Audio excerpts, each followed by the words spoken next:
of the Constitution Day celebrations as we observe the day when the Constitution of India was adopted by the Constituent Assembly on the 26th of November 1949 and the Constitution came into effect on the 26th of January 1950. We are honored by the august presence of the Honorable Prime Minister of India, Shri Narendra Modi ji.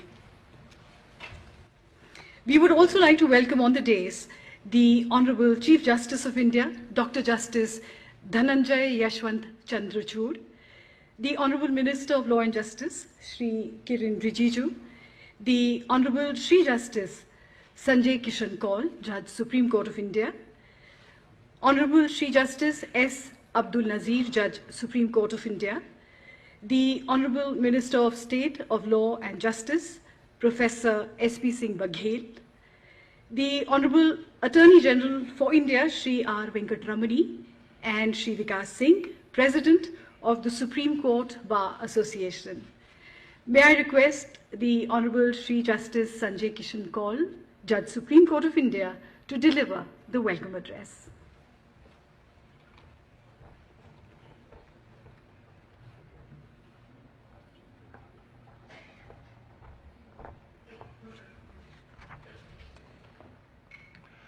माननीय श्री नरेंद्र मोदी जी, प्रधानमंत्री, chief justice justice Chandrachud, Shri Kiran Rijiju, my brothers, Justice Nazir, the Attorney General, the President of the Bar, distinguished guests, ladies and gentlemen.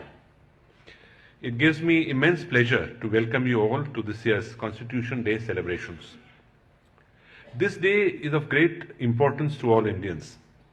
I believe that it is not just an occasion to commemorate the adoption of a truly radical and transformative document, but also a moment to rekindle our commitment to our constitutional values. As we continue this effort, I would like to offer a few thoughts about the nature of this mission. Today, we commonly believe that invoking a court's jurisdiction is a very important way of protecting and enforcing our constitutional rights. We see this taking place in some of the more mundane matters of family and service disputes, etc., and also in cases that are considered to be of great political and public significance. The Constitution tells us to repose our faith in the courts when such problems arise. When our courts evolve a comprehensive right-based jurisprudence, they are rightly seen to be upholding their constitutional duty. Thus, the idea of seeking justice has in many ways become synonymous with courts. This is certainly an area where we can get better. This year's Constitution Day program in many ways reflects this ambition. It aims at enhancing access to justice through improving various processes of the court. Thus, the working session to be conducted today and tomorrow emphasize different areas of court reform. These include improving judicial infrastructure, adapting to newer technology, learning from the latest methods of case management, etc. Considering the knowledge and the experience of our participants and speakers, I am very confident that this program will enhance our capabilities in this respect. However, it is my firm belief, born from my experience of serving in various courts for over 2 decades, that the mission of enhancing access to justice also requires a more collective effort. This is because our Constitution empowers every democratic institution in our country with the ability to secure individual rights and justice. In practice, this is termed as vernacular constitutionalism. It implies that our vision of justice need not be constrained to the pronouncements of courts or the development of legal doctrine. Instead, it can be a more continuous and decentralized exercise, which involves aspects of day-to-day governance, social movements, and deliberative democracy. To give a few examples, when the feedback of stakeholders is incorporated into law, it essentially preempts a court having to achieve a similar result by reading down or invalidating that rule. Similarly, and this is something I have often emphasized, conducting a proper legislative impact study and examining the social context of the proposed law can be really impactful in preventing unnecessary litigation. Other than examining the viability and desirability of the proposed legislation, it is also important to see whether the existing judicial mechanisms are prepared to adjudicate this new class of litigation that can arise. It is for these reasons that we need to rediscover this oft-forgotten element of our constitutionalism. Not only is it essential for a healthy democracy, it is an underutilized way of securing greater access to justice. Now I would like to highlight areas where our lawmakers and the courts can work together. First is the provision of legal aid. We know that there is a large problem of under-trials languishing in prisons for extended amounts of time, and this is an area towards which we must urgently divert our attention. Our collective endeavor led to a significant change. The recent remission scheme for certain categories of prisoners to commemorate the 75th anniversary of the nation's independence was an exemplar in this regard. We can also concentrate our efforts towards conducting a thorough study of the effectiveness of the existing legal aid process, improving the ways in which legal aid lawyers are selected, provided them with appropriate incentives, training such lawyers more adequately, and introducing monitoring and accountability mechanisms.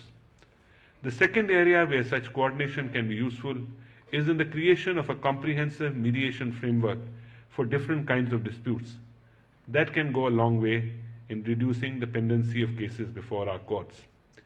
I would like to end with a quote from Cicero. Justice looks for no price and no price. It is sought for itself and is at once the cause and meaning of all virtues. It is my most fervent hope that through the Constitution Day and the programs to be followed this weekend, we can mobilize our collective will to achieve the vision of the social justice expounded in our Constitution by its great drafters. Thank you and Jai Hind.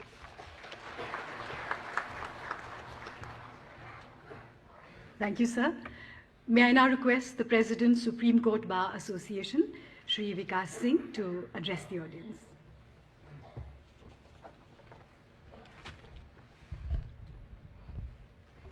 Honorable Prime Minister of India, Shri Narendra Modi ji, Honorable Chief Justice of India, Dr. Dhananjay Chandrachud, Honorable Justice Sanjay Kishan Kaul, Honorable Justice Abdul Nazir, Judges of the Honorable Supreme Court, Chief Justices of various High Courts present here today, Judges of various High Courts present here today, other dignitaries, my colleagues, ladies and gentlemen.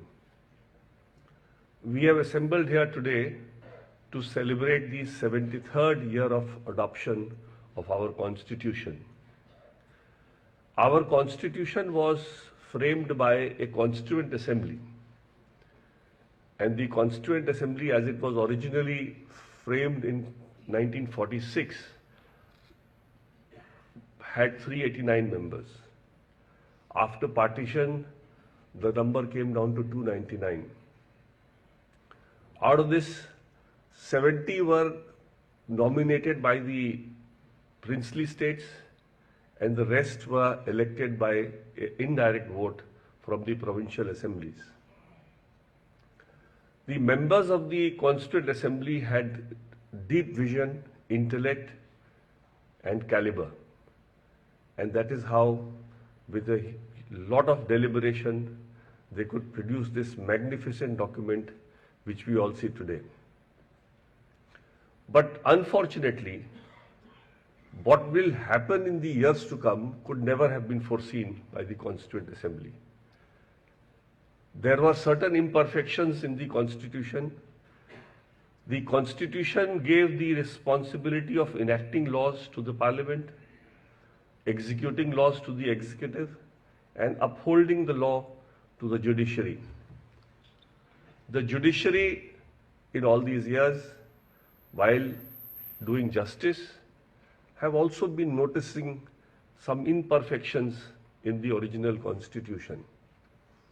And because of the indulgence of the judiciary, of noticing these lacunae, the Constitution has been amended 105 times till now. The Constitution is an evolving document, And it has to be an instrument of social change if it has to be addressing the issues of the citizenry of this country. It has to keep evolving.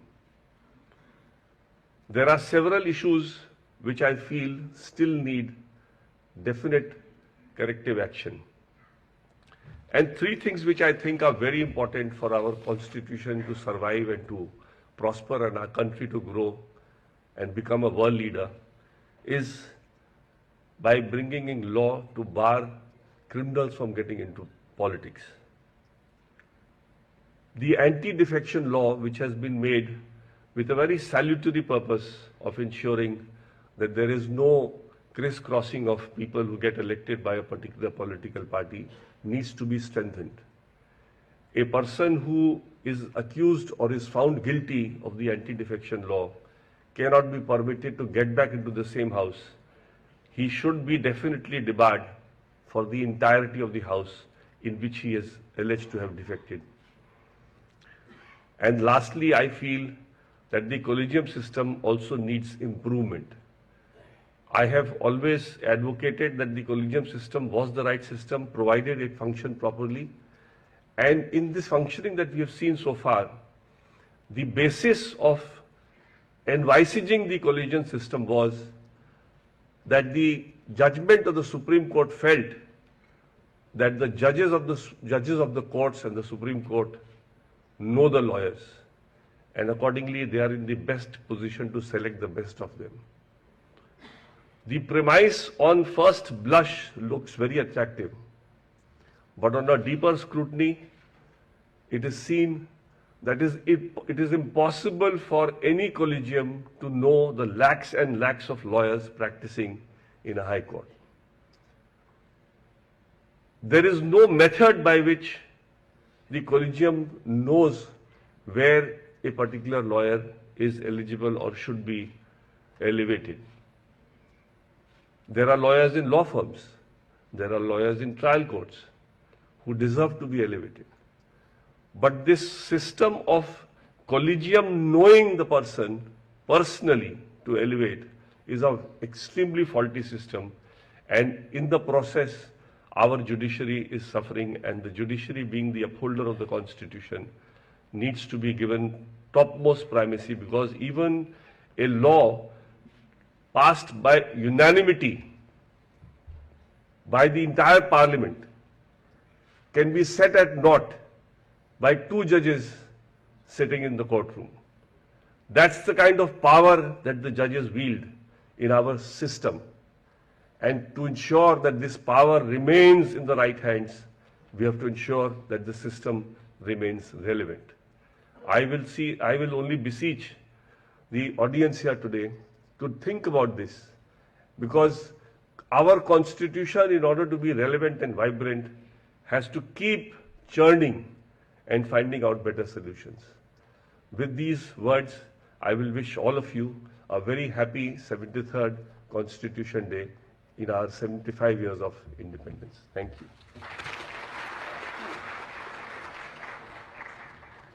Thank you, sir. May I now call upon the Honorable Attorney General for India, Shri R. Venkataramani, to say a few words.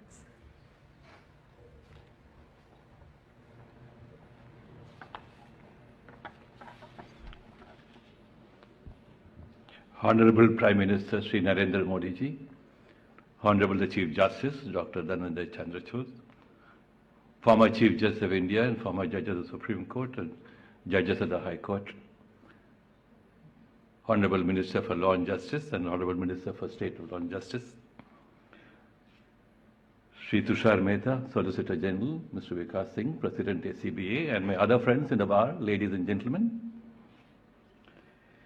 It gives me immense pleasure to be part of this assembly on being together to celebrate our tryst of destiny with the Constitution 75 years ago, in solemn affirmation of our soulful commitment to it.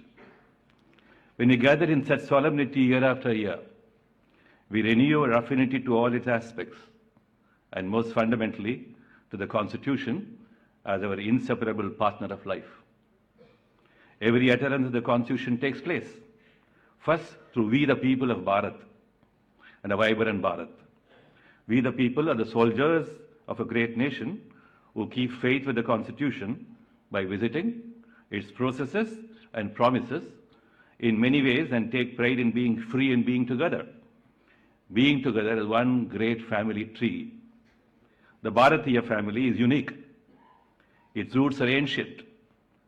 Its wealth of knowledge and culture are special. Its contributions to world civilizations are also special. All those enrichments of the past are being splendidly carried, shared, and exchanged by we the people of India, or Bharat, all under the common heritage of our country and under the umbrella of the Constitution.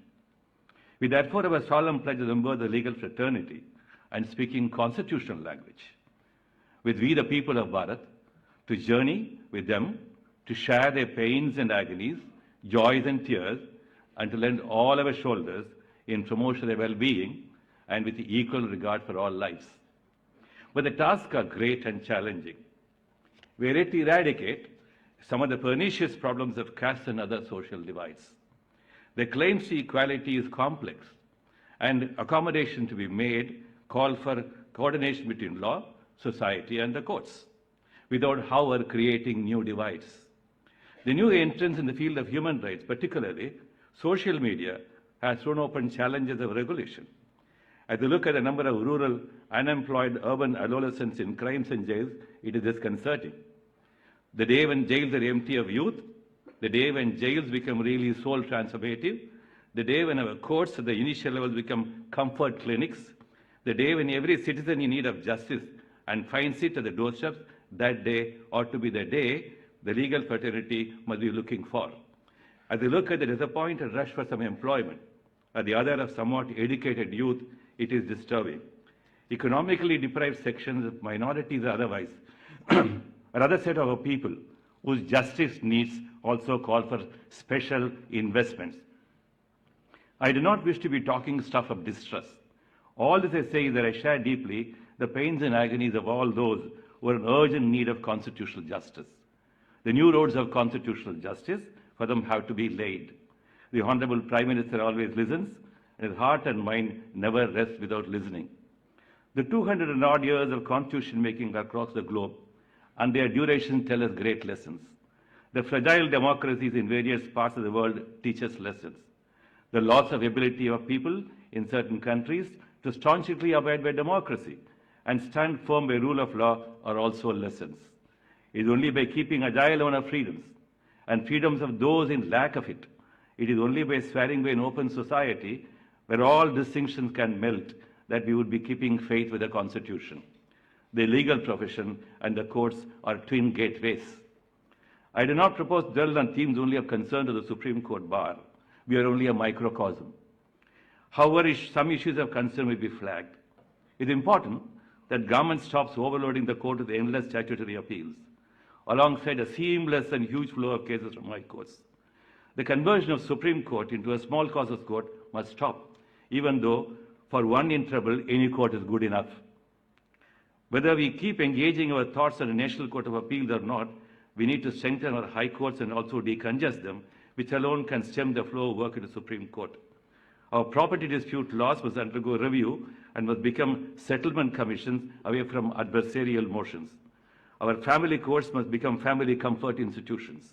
For doing all this, we need a permanent law reforms commission with legal reforms wing, court reforms wing, coordination wing with the courts, and a dedicated research wing connected to law schools. The vast spread of our people in varied deprivations who are justice hungry remain untouched. They lack public defenders' assistance. They lack neighborhood legal service provisions which must serve them 24 hours like hospitals. Every panchayat must have a legal service provision. In a digital age, making this happen cannot be a problem. The structure of free legal services, even in semi-urban and urban, are still far from matching the needs of demands. Most important and radically new ways of conceiving and organizing their basic needs through innovative institutional structures need to be explored. Socio-economic entitlements commissions, which can resolve social and economic needs and demands of deprived sections of the community, may be conceived to relieve courts from inadequately addressing them. Also, the need to come to court to settle matters of salary or pay or pensions or retirement benefits must cease. If there be a justice provision tax on the rich and the able, let it be conceived. I suppose the administration of justice comprehends all means of fulfilling these tasks.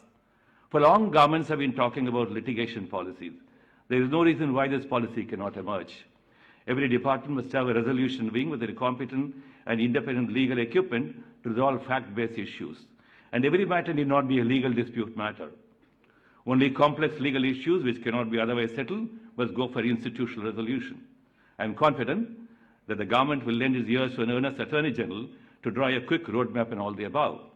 If only we dedicate 1 year exclusively for each subject, we can progress with great dispatch.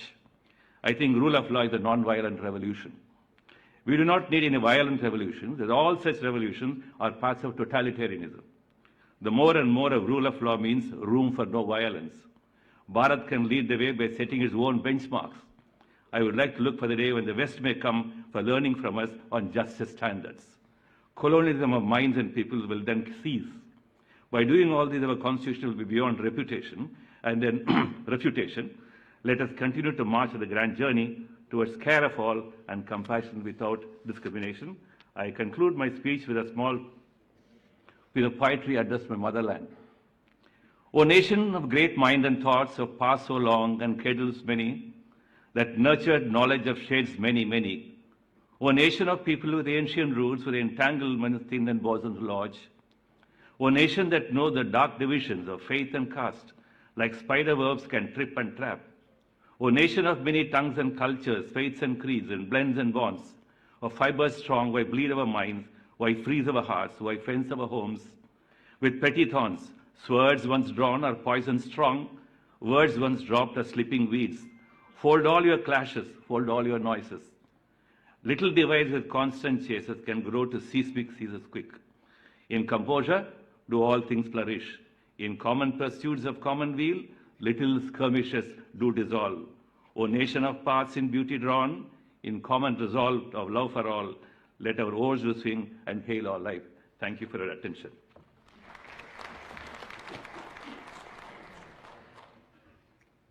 Thank you, sir. May I now request the Honorable Union Minister of Law and Justice, Shri Kiren Rijiju, to address the audience.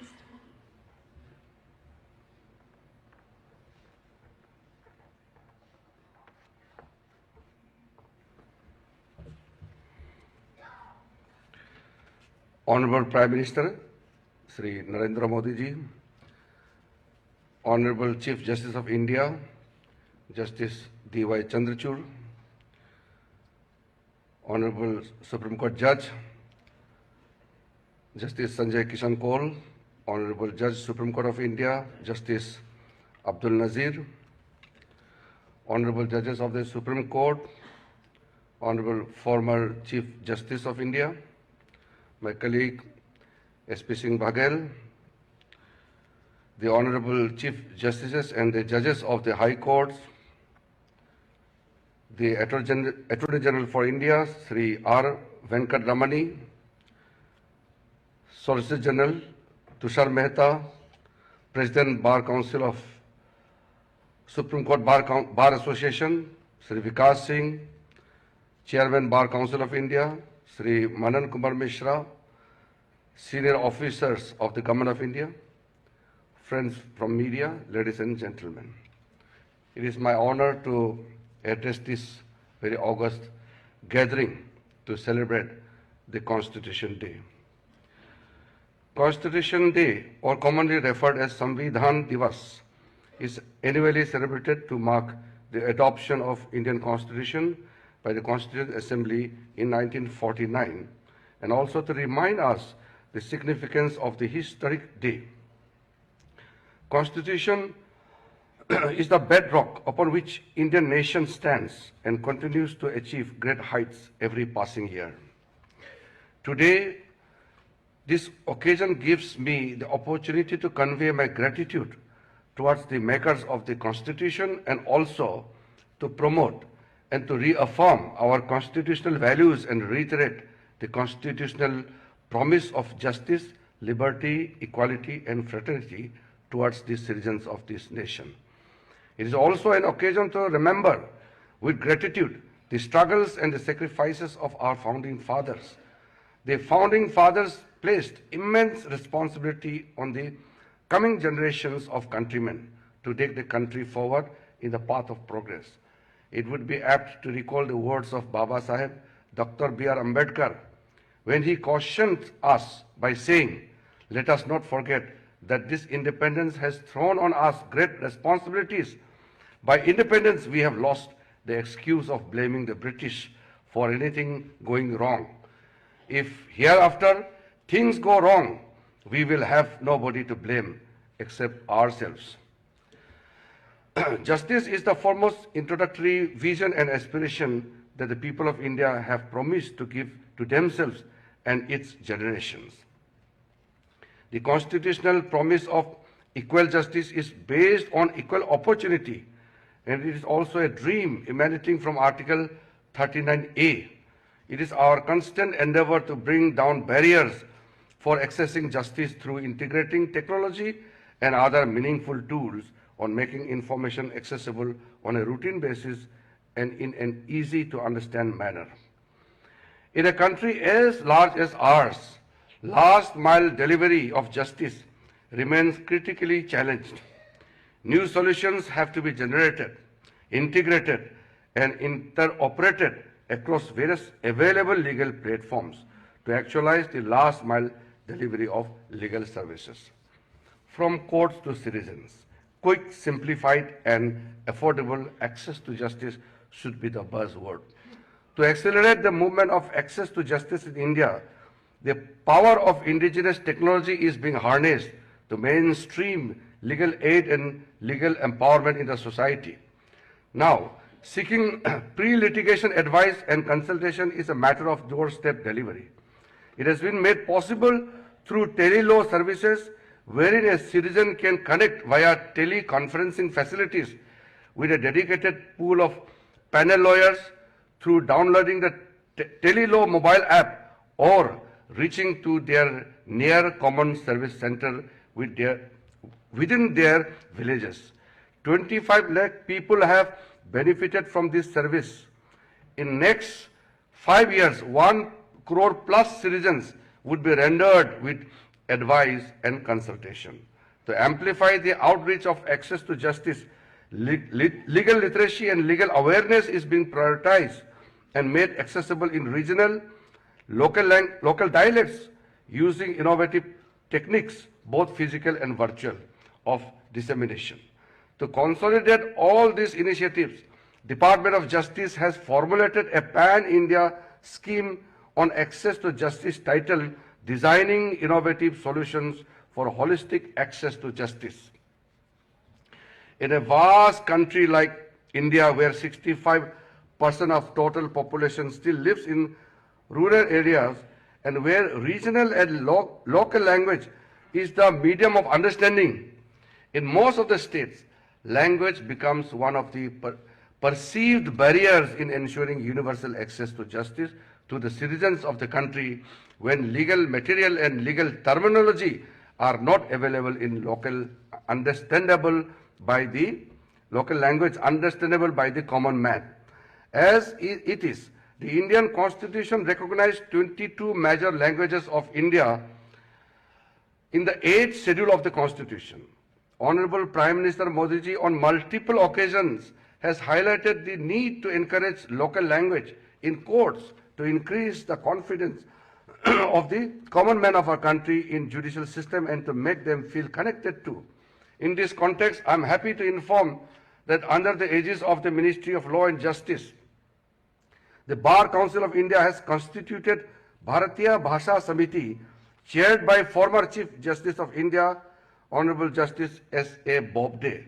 The committee, as a first step, is listing out words and phrases which are most frequently used in various branches of law, such as civil, criminal, and constitution, for developing a common core vocabulary close to all Indian languages for the purpose of translating legal material into regional languages.